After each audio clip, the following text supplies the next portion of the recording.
Hi, Linda K. Gifford here. So I guess by now you know that our American government is being taken over by a hostile, if not hostile forces.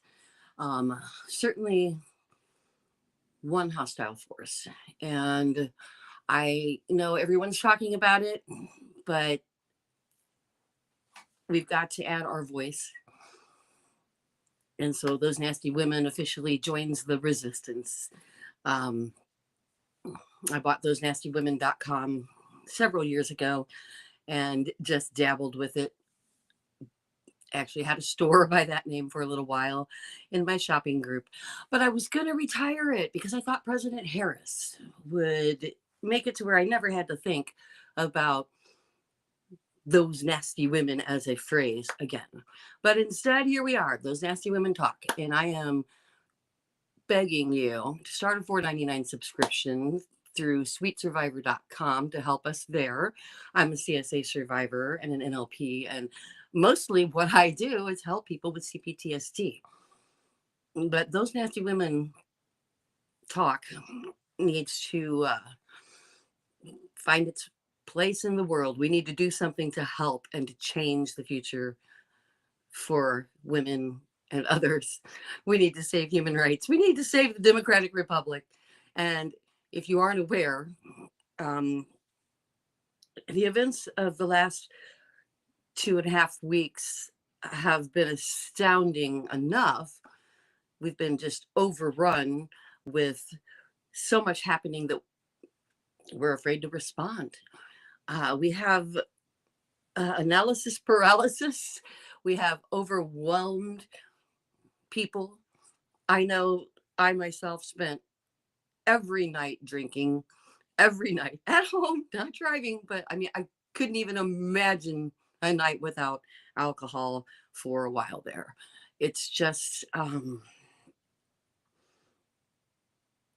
it's so easy to just say, oh my God, we're screwed. Well, it's just, we'll just see what happens, you know? And we're kind of there because I don't know what else to do. I mean, I'm not going to go storming the Capitol, say, for instance, but there must be something. And I guess it's just our voices. I've said before, my mouth is my gun, my voice is my gun, and my words are my weapons. So please join. Please tell everyone that you disapprove of what's going on, that you are not for getting rid of Medicare and Medicaid, and that you think public schools are good things. I fear. I fear for the country. I am going to start interviewing people on here. If you would like to co-host with me and you would like to talk about anything related to being alive and a human being, that's pretty inclusive. Message me, comment.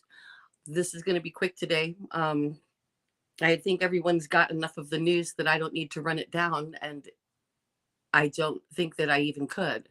Just know, I mean, not in an hour. And I don't want to be here for more than a few minutes. Suffice it to say, we are at a crossroads. No republic has stood in the history of time. That doesn't mean we can't be the first, at least to make it longer than this. So don't sit back. Don't pretend like this is okay. This is abnormal.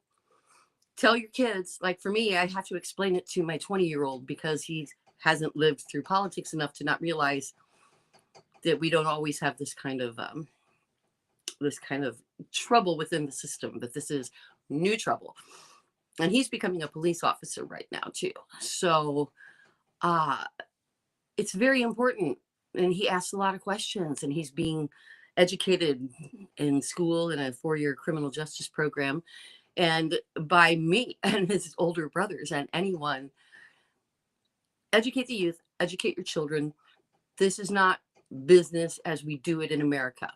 There's a coup trying to throw over the government right now. He bought the election. I don't even know if we can win the midterms. And I'm going to sound like a conspiracy theorist here, but when you've got the billionaires of the world and the tech giants literally in the office of the president of the United States, then how can we trust even a vote going forward? Have we gotten so far that we can't trust our own voting system? I'm not sure what the answer is, but I know that we should be, in the streets. And after today, after the events of yesterday and today, and especially this week, um, dismantling government aid, humanitarian aid to other countries. Oh my God. And I absolutely, I will say this. I absolutely believe that he's serious as hell. He wants Greenland, he wants Panama Canal, and he wants Gaza Strip. Netanyahu, as I call him, Nut and Yahoo, he's in. So these things are going to happen. We're probably going to send military to Greenland, like it or not. When somebody has unbridled power, this is what can happen. And where we went wrong, our founding fathers essentially did give our president the powers of a king. The thing that has kept our presidents in check was some kind of unspoken law of decency that you just can't do that. But it turns out you can do just about anything if you do it fast enough and you're the executive freaking head of the country. Everyone who's saying this is unconstitutional, Elon Musk was not elected, why he doesn't even have a security clearance, he's got too many conflicts of interest, all of that. Those voices just seem to not matter. And that's why most people are staying at home and perhaps drinking too much every night, kind of thing, because it just feels like a strange, different world now. Well, I want the old world. I guess I'm finally going to say, let's make America great again. And when it was great was just like a few months ago when we were trying to do the right thing and we were trying to push for what we always have, a fair vote and a democratic republic that was there for all going forward. And instead, a billionaire bought the election. They've been working on this for a very long time, for decades, actually, at dismantling the public school system, this whole voucher deal to allow people to only teach what they want to teach to their children in their communities instead of a comprehensive public education that we grew up with. Thank God. Thank God. The unspoken rules and the evidently unwritten rules of engagement for presidents and lawmakers. Well, I guess being unspoken and unwritten makes it not a thing. So buckle up, but don't go quietly into the future. We need to secure our voting system. Immediately. We need to know that we've got a secure way to vote going into the next election. We already can't do anything about the gerrymandering and issues that the Supreme Court's just letting fly. It's so rigged to make districts that don't represent the number of minorities. I don't just mean racial minorities, but political minorities within them. We already can't do anything about that. I don't know if we're past the point of no return. I don't know if we are, but I have children in this country, and I was raised feeling that I was a patriot. I always said I'm a patriot, and I hear myself saying things like, if I didn't have kids, I'd be out of here. I'd be gone. I'd be in Denmark and then I'm like, wait a minute. Would you? Is that really the path? is the path. Abandon everything that you have gained from. I've gained from my public education. I have gained from Medicaid at one point in my life. I have gained from Medicare now. I value the life that I had, and I don't want to see it taken away. I have gained from access to an abortion when my baby had died. I would have had to carry that today. They wouldn't have even allowed me to remove a dead fetus from my body today. So I feel shocked as 5 o'clock approaches in my neck of the woods. I'm eyeing the vodka and I'm telling myself, no, I'm not going to continue just being depressed and hopeless. Okay. We all feel scared, and we should.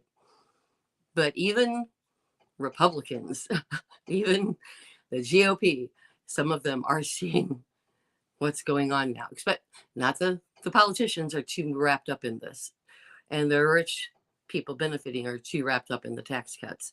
But I think the average middle of the road, undecided or independent voter is going to be on our side.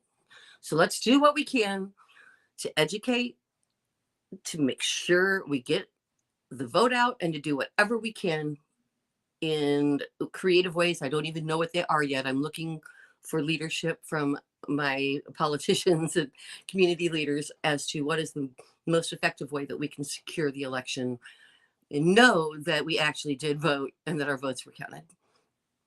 Because if we lose the midterms, I don't think we can recover ever. I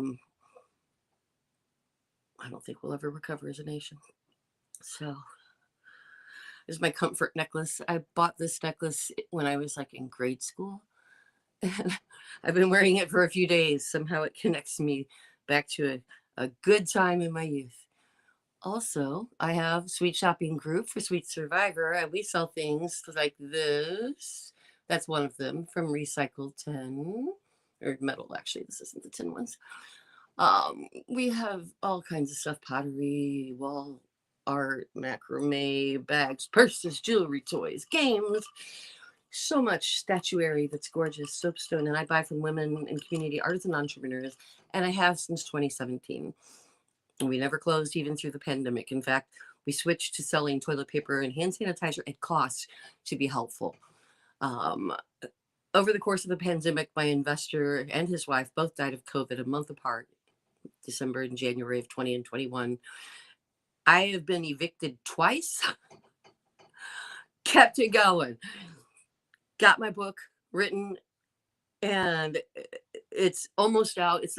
The reason it's not out is because now there's the audiobook, and I want to do it myself, which makes it a lot longer than having AI read a book. I don't want an AI read book. And my publicist said he wants 60 sponsorship and endorsement letters sent out to celebrities now. And I'm like, 60? I was going to like kick out a dozen and feel really good about myself, and maybe a dozen. And by a dozen, I mean 5 or 6, and be hopeful. He's like, no, that's not how we do it. No. So much going on. You don't just write a book. It turns out you get everything lined up. Foreign licensing and distribution is fascinating. So yeah, there really is a book. I'm pretty excited about it. Over 70 people said that they want me on their podcasts and TV shows and panels and things. And I am just going to start booking them. So expect to see me out talking about consent laws and promoting my book, Call It Assault, my continuing efforts to survive childhood sexual grooming and assault. In fact, we could. Here, let me pull you off here. I'm actually on my phone. I got this brand new Copilot computer, but I'm having trouble with the lighting. I like the lighting settings. So let's just I can't turn this around, but I can do this. All right, this is my other set here. And these are my retractable book covers to take to signings and things when the book is out. And just for promotion, I had to have these at the publicity summit. They're really cool. They retracted me these little things that I can like throw in my purse. And also this one, Thrive in Spades, is the workbook. This is actually in the Call It Assault book, this workshop, but there'll be the separate workbook shortly after the book so that one can, interact and work with it that way too. So I appreciate your support for sweetsurvivor.com. $4.99 with Sweet Survivor supports thosenancywomen.com. SWEET stands for Survivors Working to End Exploitation and Trafficking. And like I said, I buy from women in community, artists, and entrepreneurs. And we buy collectively and warehouse in America. So we ship to you in 3 to 5 days, and we already paid them. They've already been paid. They're not like hoping that someone will order. We buy the products collectively, and then fair trade retailers like myself. And then we all ship out of Ohio now. It used to be Florida, but we decided to get out of Florida. So now our warehouses are in Ohio, who are more user and politically friendly. So take care. I'll be talking with you soon. I'll update you next Thursday. Please stay in touch. I don't want to pull a Bianca. Yeah? No. Why would you go on the Grammy floor without any clothes on? I don't like women that bring us down like that. I don't find it empowering at all. So be a good person. I'll talk